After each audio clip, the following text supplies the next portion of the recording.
One of the characteristics or qualities that all great leaders have is trust. Last session, we talked about how trust is like a bank account. We have this trust account with everybody we come in contact with, and we're able to make deposits and withdrawals based upon our words and our actions. Now, today I want to talk about how we can grow the currency in the trust account and build our trust with other people. There are 5 ways to do that. First, you must care. It's about compassion.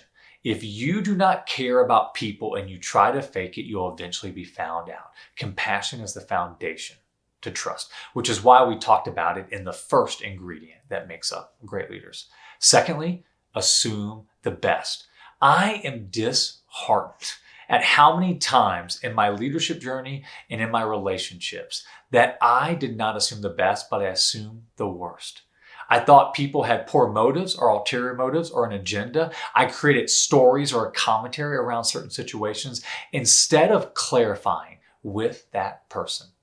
I can remember an example when I worked at a summer camp. I was the camp director, and we had a leadership team member, and this team member walked out of the office. Now, one of the rules at this camp was that we wanted counselors to not hang out together during free time. We wanted to spend that time investing in their campers. Now, when that leadership team member walked out of the office, they saw a group of counselors huddled up. That team member, that leadership person, they immediately went to those group of counselors and then started barking at them. You guys know the rules. You shouldn't be hanging out together.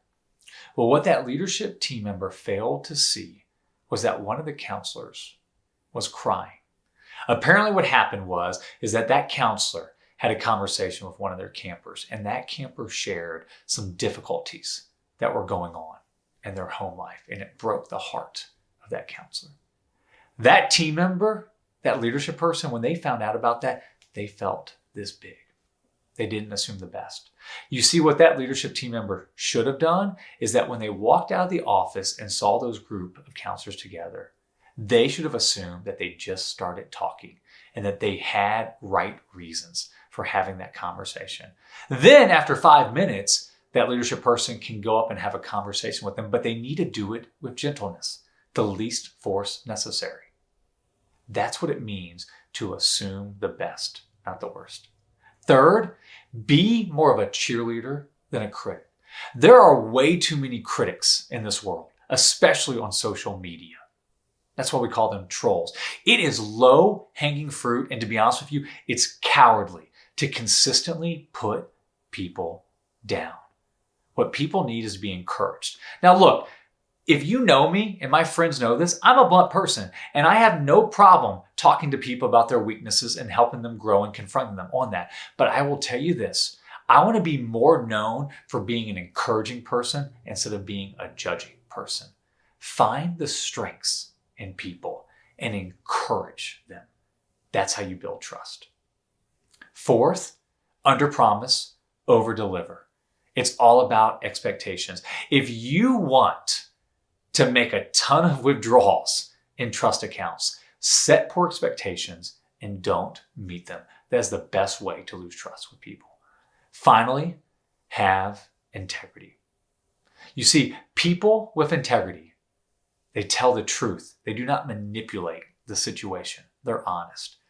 They admit to mistakes and apologize. They do not try to cover it up. They do not try to play the victim when they are not. If they've made a mistake, they're quick to share it and ask for forgiveness. People with integrity, they're not gossipers. They go straight to the source if they have an issue with somebody. People with integrity, they have conviction. When they see things of injustice or things that are not right, they are not easily swayed. They have a foundation that is built upon character. And then finally, people with integrity, they're not hypocrites. There's no duplicity between what they say in public and the lives they live privately. What they say and what they do matches up. Now, I saved integrity for last because integrity is the glue that holds all those other keys to building trust together. If you make a mistake that involves a lack of integrity or character, it's probably one of the biggest withdrawals you'll ever make, and you will lose currency and almost all of your trust accounts. That's why integrity is so important. All right, here's your game plan for this week. I want you to look at the people around you, or the people on your influence list. If you've been following us, we created a list of people that we want to lead, that we want to help develop. And as you look at those people on your list or around you, I want you to think back through to these keys of building trust. Compassion, assuming the best, being more of a cheerleader than a critic, under-promise, over-deliver, and having integrity.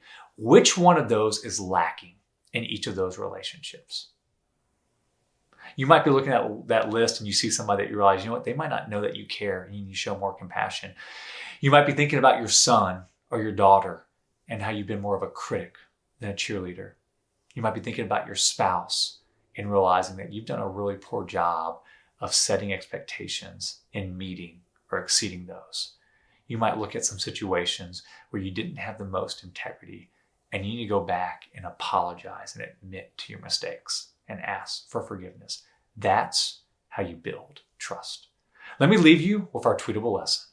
Trustworthy people are reliable, honest, competent, and have conviction.